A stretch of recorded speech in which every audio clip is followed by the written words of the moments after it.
Well, good morning, everyone. Thomas Montgomery here. It is 8 o'clock Central on Monday, September 26, 2022. We get together with our distribution partners most weekday mornings at this time to review strategies, share success stories, tips, and talk techniques to help each of you be successful. As shown on my shared screen, today we're going to talk, I guess, really about two things. We're going to talk about using financial literacy as a lead generator, but also I want to pay some equal attention to the pivot.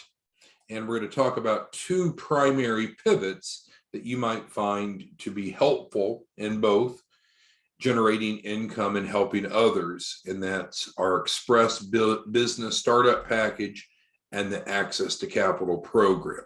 But we'll get to that in a moment. Let's go ahead and start with the topic directly of using financial literacy as a lead generator. So each of you that are our white label partners, you have access to a Dropbox, a white label partner Dropbox that we should have set up and you should have access to. There's lots of different files, the agreement templates, so forth. But what's also in your white label Dropbox is a file called the 27 mistakes that will get you denied for business credit and loans. So you'll find it as an editable PowerPoint. So, I've seen a number of you have already gone in and branded it to yourself and changed it up some, which is fine. That curriculum, I believe, is the most valuable that you could use, whether it be for a new client, frankly, they need to know it as well, but to take out to the marketplace to generate leads, because you need a lead before you have a prospect, and a prospect before you have a client, and we need a client before you make money. So what are the top 3 reasons to use the 27 mistake curriculum? Well, it certainly provides much needed financial literacy. I'm going to talk about the first 2 together. It also creates a more educated client base. So those 27 mistakes are very objective and fact-based.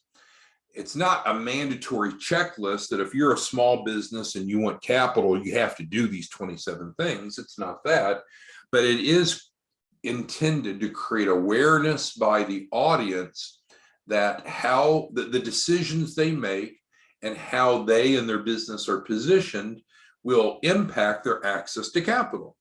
It's not unusual that you and I will have clients that seem to overlook that. They just want money and they expect money. Well, we have to be credible enough to get the funding that we desire. And so the 27 mistakes is a fact-based, objective way of helping them understand the different attributes that affects their access to capital.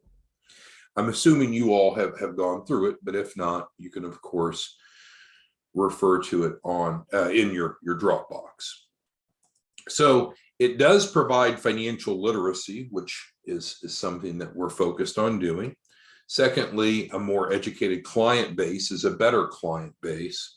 And then it's also very effective in creating prospects and helping you convert those prospects into clients, which is probably why we're talking about it now. So that's the why. Now, the how, there's a number of different ways that you could elect to use this to be able to generate prospects, to generate clients, to make more money. You certainly could, and that's how I got started. I just rolled up my sleeves and I started going out and teaching this. I'd go to the local library, get their permission. Now, let's talk about libraries for a second. The simplistic approach is just getting a room in the library, but that's not really what you want, because you don't need just a room, you need a room plus audience for in-person education. Getting a room is pretty simple, getting the audience more complicated. So what I did and would encourage you to do, you can go to the librarian and ask to get a room, but also for your event to be put on their schedule. Libraries tend to have a pretty big following in many communities, and since they're part of the city government, often when you're on the library agenda, then it's promoted out through the other city offices. And so I've had experiences where I had 40, 50, 60 different people attend the workshops that I did at libraries. Now, of course, we're not talking about charging. I would not recommend charging anything for the 27 mistakes. And certainly if you're doing it through a library, you wouldn't charge. You could go to other community organizations such as churches. I've gone into apartment complexes. I went to the property manager and said, hey, I'd like to use your community room and do a free presentation on entrepreneurialism, because I bet a lot of your residents would be interested in that. Some of them already own a small business, others would be interested in starting. Great event. So apartment complexes, churches, libraries, chambers of commerce. Now, with chambers of commerce, it's a bit of a different mix, because the chamber has a sphere of influence over small business, well, over businesses, mainly small businesses, but those businesses are typically already formed. And so it depends upon what you're trying to get out of it. And we'll talk about that in a moment. If you're targeting pre-formation companies, the chamber would be bad. But if you're trying to target existing formed companies, the chamber would be good. Libraries, you're going to get more pre-formation companies, but you'll have a mix. So how would you use this curriculum? You could certainly teach it in person if you're comfortable doing so. You don't have to. You could also teach it online, and I added the word live. So on the third bullet, we'll talk about having a canned recorded version, which we can support you in creating a YouTube version, but teaching it online live. So in other words, you schedule a live Zoom and you're actually going through it and fielding questions and interacting with the audience. That's what the second bullet refers to. The third would be to have an on-demand version. And if you want us to create that for you, we can, or you can create it. But the bottom line is you have the 27 mistake message branded to you, and it's available on demand, probably just as you inferred.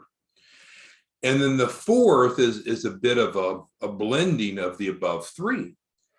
This curriculum is so good and frankly so important, it's something that you could take to potential referral partners and say, hey, let's partner up on this. Now, when you do that, you have to explain to them why it's good for them.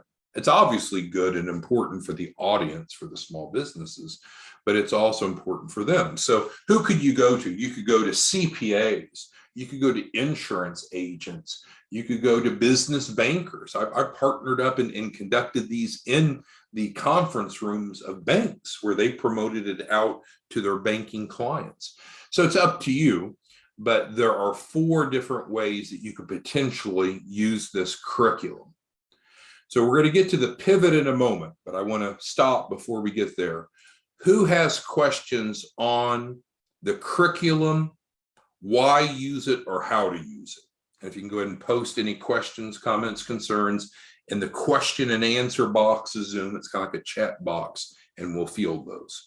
So we're going to talk about the pivot next. We're not there yet. Hold any questions or comments on the pivot, but does anyone have questions on where to find this curriculum in your Dropbox, why you might want to use it?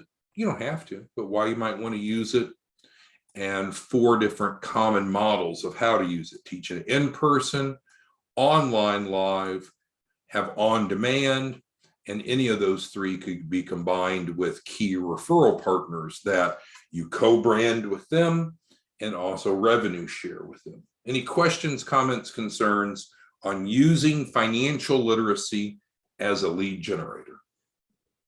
Okay, so I think we're good there. If questions come up, just pop them in Zoom.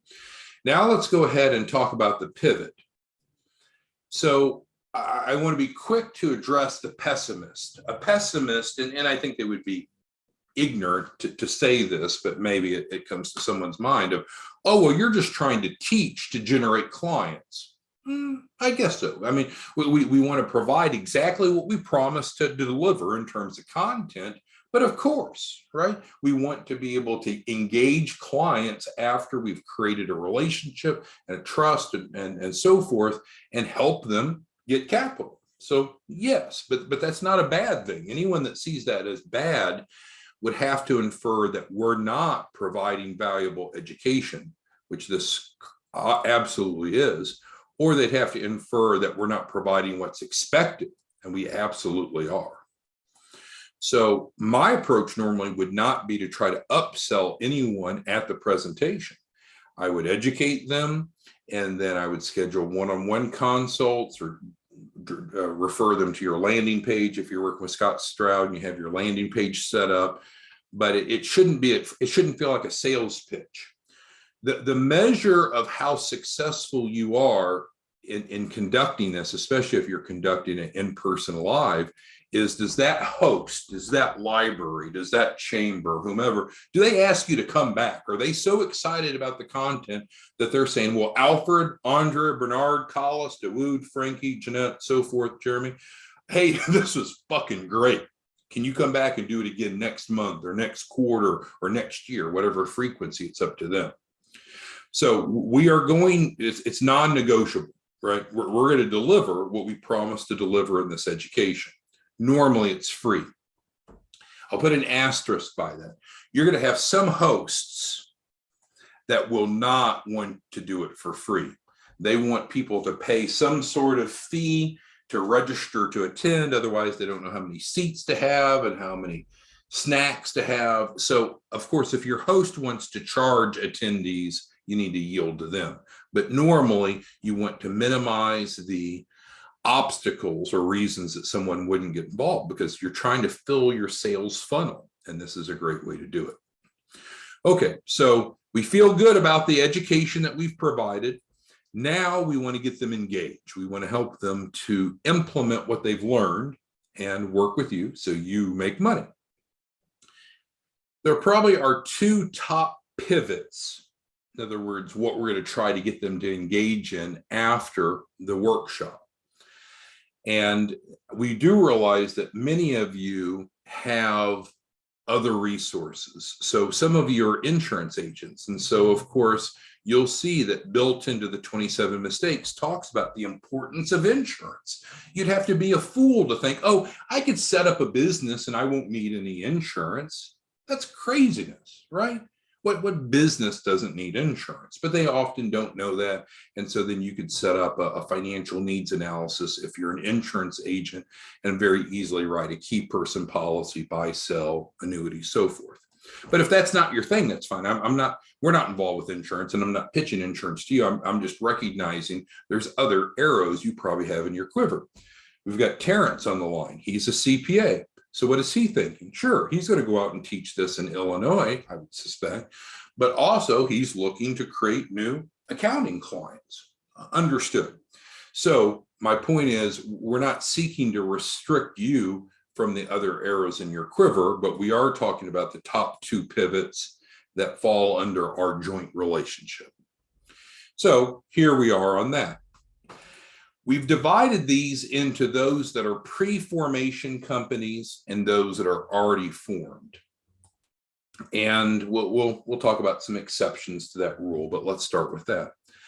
So if you had someone that attended your workshop, now, can people enroll in these programs without going through the 27 mistake workshop? Of course. I'm not saying that that's a barrier. I'm just saying if you have followed this model, you have taught it in person, online, on demand, what have you, then where do you normally want to take them next? And so if they're a pre-formation company, in other words, they've not set up yet, then the Express Business Startup Package is extraordinary. Now, it's almost like reintroducing this, because this is hyper powerful if you hear me out. So we always want to answer the question, what's in it for you? You make on average $1,000. It's up to you because you're setting the pricing.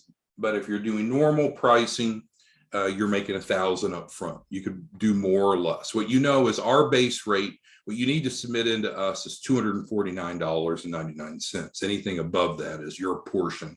So I guess, frankly, I don't know how much you're going to make, but anything above $249.99 is what you make. So what does the client, so that's great, right? To start a client that's pre-formation and you make around $1,000, not all bad. Let's say you have a workshop, you have 10 businesses, probably 8 of the 10 will do this. You made $8,000 by teaching a 1-hour workshop. All's good, right? But we need to pay attention, of course, to what the client receives. What they receive is incredible, because technically they're only paying $249.99 plus whatever you marked it up. We're going to provide them a unique commercial address. And that's mistake number 6. So we talked about the 27 mistakes. If you've gone through that, then you'll recognize having a unique commercial address is crucial. Do home addresses work well for capital raises? No. Do post office boxes work well for capital raises? No. Do shared virtual offices like a Regis or a WeWork, where you have an office suite number, but frankly, it's a suite number that's used by many other people. That's not ideal either. What's ideal is a true brick and mortar unique commercial address. We provide that in that budget. Secondly, we're going to help them get formed. We formed 16 or 17 new businesses this morning, including Frankie's, who's on the line. So we will actually file with the Secretary of State, and that addresses mistakes 1, 2, 3, and 4 of the 27 mistakes if you've gone through. So we're getting them a good address. We're forming the entity, and the grant we receive covers the filing fees. Think about that. The client doesn't even have to pay their filing fees for the Secretary of State. No cost to the client. We're going to help them get their EIN. Now, you might say, hey, this is the wrong order, but this is actually the right order. Even if they weren't working with you and I on this Express Business Startup Package, they should always start with an address, use that address to form the entity. Once the entity's formed, then get the EIN. You'll see a lot of people that do it backwards, and then that's horrible. We should always start with the address, then form the business, then get the EIN. But anyway, we'll help them with that as well, and that addresses mistake number 5 of the 27 mistakes. So we're knocking out a lot of these, right? We're helping them get a foundation set up. We're keeping them from making mistakes 1, 2, 3, 4, 5, and 6, all for $250. It's cheaper than if they went to go file it themselves, they would pay more than $250. It's like we're giving it away. Now, the icing on the cake is they're going to also receive geographic access to the Chapman Fund. Some of you've heard about the Chapman Fund, some of you aren't familiar with it, so let's go through it briefly. The Chapman Fund began as a grant from the federal government designed to create a revolving fund to help start new businesses. It's fairly unrestricted. It can be used for working capital, payroll, marketing, real estate. You'll get a company car, so forth. So a lot of good things about the Chapman Fund, but it's not all good. It has a cap of $250,000. So if the client needs more than $250,000, we can use the Chapman Fund for the first tranche, but then we would have to layer on other sources of capital, and that's where then you could get them into the access to capital, because it does cap at $250,000. What's really awesome about the Chapman Fund is it's tax supported, so you don't have to go through the traditional bank application, bank approval process, which can be difficult for some small businesses. So let me make that a little larger and let's pause there. Who has questions? I'm going to hide the existing because I don't want to get to it yet. So who has questions on the Express Startup Package, which is a valuable resource to help clients get started? You control the pricing. You know, you're going to collect from the client. You're going to send us the $249.99. Anything you want to mark it up from there is up to you. If you don't want to mark it up at all, don't mark it up at all. We have a couple referral partners that are giving this away. They're actually giving it away to be able to attract clients. That's up to you. But does anyone have any questions on the first of the 2 pivots that are commonly used after you have attendees attend the 27 mistakes, whether they attend in person, online, live, or on demand? Who has questions on the startup package? What do you all think of that price point? Again, I know you control the markup, but does anyone think that $249 is an exceptional price when you're considering they're getting the address, they're getting the formation, you know, the labor to create it, but also the filing fees are no additional cost, as well as the other perks? Anyone have questions or comments on the Express Business Startup Package? I think each of you could be using this as your first step for those that are pre-formation. And Frankie's right. We've made some changes, and so we, as of today, which is the announcement on September 26th, we've actually flipped this. So it used to be that you paid us $1,000 and you kept $250. But part of that was because we didn't have the grant secured to cover the filing fees and that. Now we do. So you could charge a little, you could charge a lot, but the bottom line is you send in the $249.99 to us. We provide that value proposition. And that doesn't preclude the client from moving into access to capital. But if they're pre-formation, it's great. Now, David's asking a really good question. He's saying, what if the business is already formed? Well, depending upon what they have in place, they still may be better off to form a new entity for their capital raise and still do this, even though they have an existing entity. Doesn't mean they have to shut down their current business, but this is a great option for those that are not set up properly. Paulie's asking, so the way that the Express Business Startup has been restructured, we wanted it to less overlap with the access to capital. So we brought the price down. So here's the new price, but Paulie's very observant. It does not address building business credit, which it used to. So at this price point, it does not include building business credit. Instead, we're going to accomplish that through the access to capital program. So Paulie, I guess this is a non-direct way of saying pretty much everyone that does this will turn around and also do this. But not everyone that does this will necessarily start with the startup package. All right, so Nikki asked if they don't need all the services. And so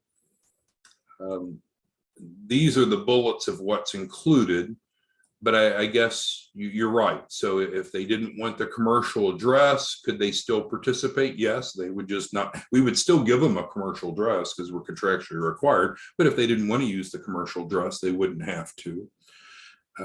If they didn't need the formation with the Secretary of State, well, that's fine. We could skip that. If they don't need the EIN filing, they could skip that. So I guess the answer to Nikki's question is, yeah, of these 4 main bullets, 1, 2, 3, 4, if they wanted to bypass on any of those, I can't quite get that highlight, there we go. If they wanted to bypass any of those, they certainly could. They're not required to do those 4 things.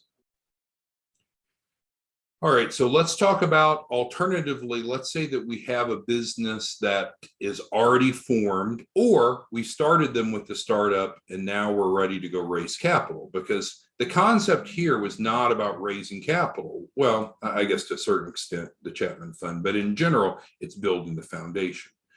So once we have a business that's formed, let's move forward and help them raise capital. So we always want to start with answering a question, how much do you make? As a white label partner, how much do you make on the access to capital?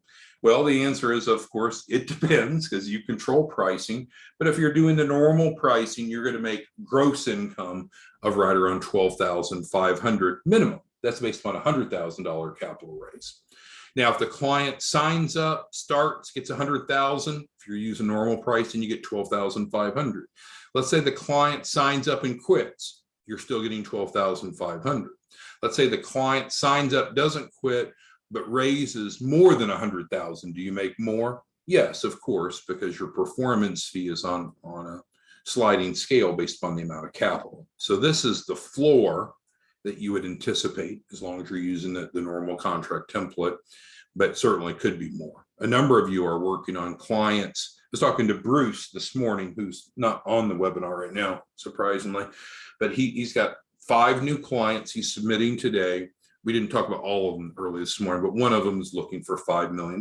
So will he make more than $12,500 off $5 million? Of course, but this should be the minimum. Even if the client quits and says, I don't want to participate, you're still owed the $12,500. But let's pivot over and talk about what the client gets for the access to capital, which this all fits together because we're talking about pivots of where to take the client after you've educated them using financial literacy. So how much does the client pay up front for access to capital? How much? How much do they pay up front? Zero. They pay $0 up front. There's no cost to enroll in the access to capital. No cost up front. No cost up front. They are guaranteed a minimum of $100,000. And of course, there's no minimum credit score, or wrong order, no minimum time in business or credit score required to enroll. So they're guaranteed in writing, $100,000 capital raise, guaranteed. We're going to help them get their first tranche of financing, which we affectionately call FTF, right away. And that's typically going to be 3 to 5 days. Guaranteed approval, no matter what their credit score is, no matter how long they haven't been in business. We guarantee in writing that they'll be approved for their first tranche of financing very quickly. So that's pretty good, right? So we're removing the risk from the client. Why wouldn't a client do this? So we included award-winning financial literacy curriculum developed by the FDIC, promoted by the SBA, because we know a more educated clientele is better. That is really follow-up education to the 27 mistakes. The 27 mistakes provides a good baseline, and then the education that is built in here are the 4 modules that we've talked about. All right, and then they're going to receive personalized assistance by a business paralegal. And I know a lot of you meet this criterion. We are looking to hire more business paralegals. So if you're interested in a good old-fashioned salaried position instead of production-based, let us know. All of our business paralegals must have at least an MBA. Some have a doctoral degree, must have a paralegal certification, and also must have SBA or lender experience. But we're growing, so we are hiring more business paralegals. But that's not my point. My point is that all participants in the Access to Capital program will have access and be assigned, myself or one of the others who are business paralegals. We're going to help them build out their loan package, their business plan, financials, and so forth. Why? Because that's what lenders expect to see. You and I are not here just to do things to take up time, or certainly to take up clients' money. What we want to do is position them for a capital raise.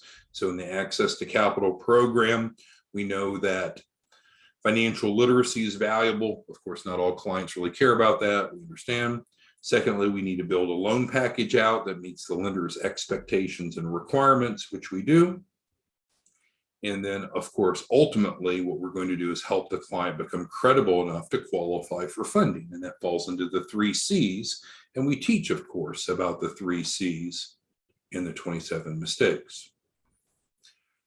So with that being said, we've covered the top 2 pivots after you have educated a client, in addition to whatever other resources that you may offer. For pre-formation companies, typically you're going to want to bring them into the express business startup. You control the pricing. You will collect from the client, send us our portion. Anything above that, you keep. You could not charge it up at all. You could charge it up a lot. You could even give it away free, like a couple of you are doing to attract clients. I know there's a couple of you that are insurance agents, and if they'll buy a key person policy from you, then you're providing this at no cost to them as an incentive.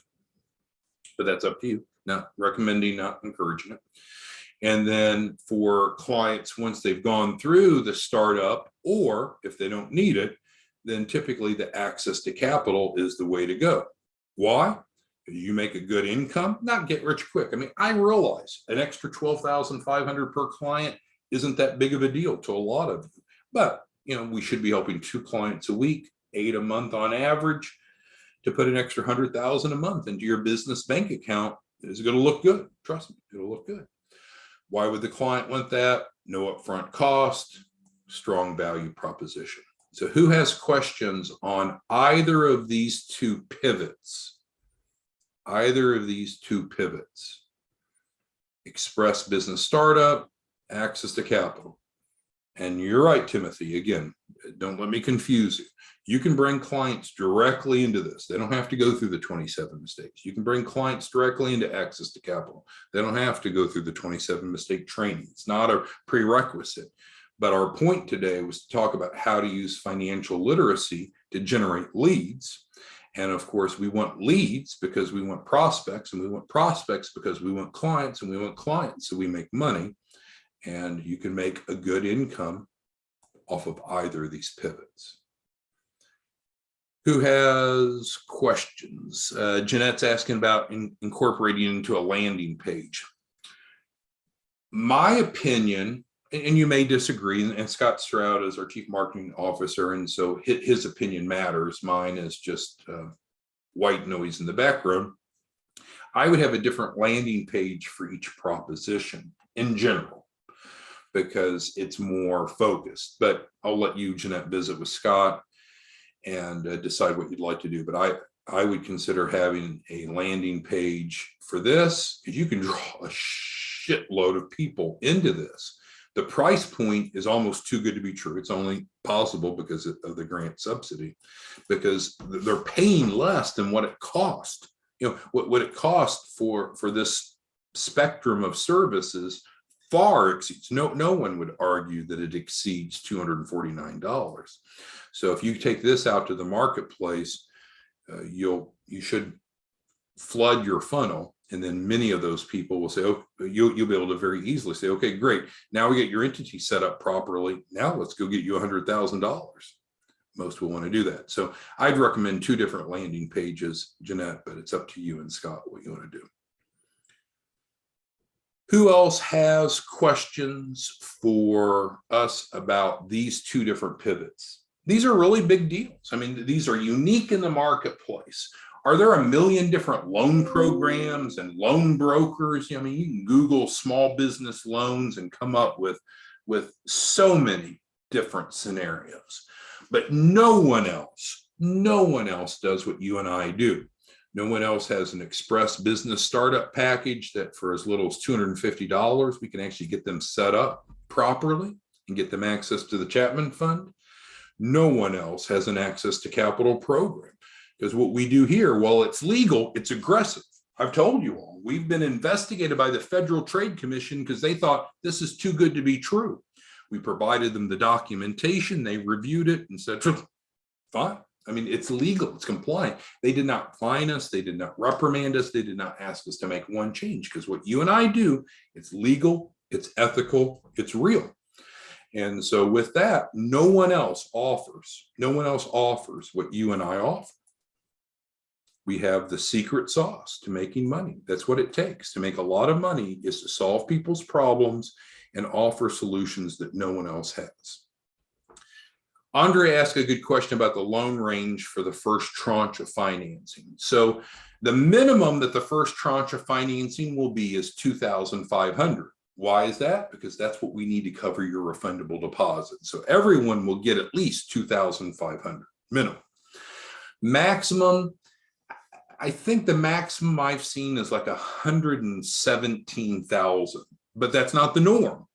Right. So the norm is the typical client will get 3 to 7, 4 to 7 cash funding offers, but it's going to be based upon their credibility when they come to us, because we're doing this right away. We're laser focused now more than ever. When you bring us an access to capital client, we want to get them their first tranche of financing right away. Makes them feel good, gets you funded, because they owe you the $2,500 refundable deposit. So Andrea's question was the loan range. So I guess the technical answer would be no less than 2,500. Rarely is it over 100,000. So that's the answer to Andrea's question. Andrea's asking about the performance fees. So Andrea is right. So on the access to capital program, you know, how do you earn $12,500? How's that even possible? Well, you're paid a $2,500 refundable deposit up front when the client enrolls. And then secondly, you're also receiving a performance fee that you set. Normally it's 10%. And that performance fee would be off of all sources of capital raised. And so, yes, that would include the first tranche, Andrea. All right, so hopefully this information was helpful for the following reasons. If you're struggling with leads, now you know you have another arrow, or it's a reiteration of what you should have known maybe, that financial literacy is a great way to generate leads. You have the material already in your white label Dropbox. This was provided in each of your Dropboxes from day one. So this is not a change. It's just a reassurance or a reminder to encourage you to consider this. And it is great for creating a pipeline. With the pipeline, then you want to pivot them so the clients engage and you make money. The top 2 pivots were covered in today's training. If they're pre-formation, I would aggressively start them with this. You control the pricing. You know you're going to pay us $250. Anything above that, you keep. And if they're already formed, then typically the answer is going to be the Access to Capital program. But as Timothy mentioned earlier, you could have some existing businesses that elect to go ahead and start a new entity because they want access to these benefits, the commercial address and the Chapman fund. Any other questions before we end our training today? All right, I did send you this agenda, each of you. It was emailed to you this morning, hour or so before today, so hopefully you have it. All I can do is encourage you to engage and to use this. There's just no reason that you can't help at least 8 clients a month. We have 1 week of the month left. Let's at least get 2 in for the month. At least even if you're running on a goose egg, there's no reason that we can't get at least 2 clients in this week through some combination of these 2 programs. All right. Well, thanks, everyone. We'll talk to you soon. See you tomorrow. Bye-bye.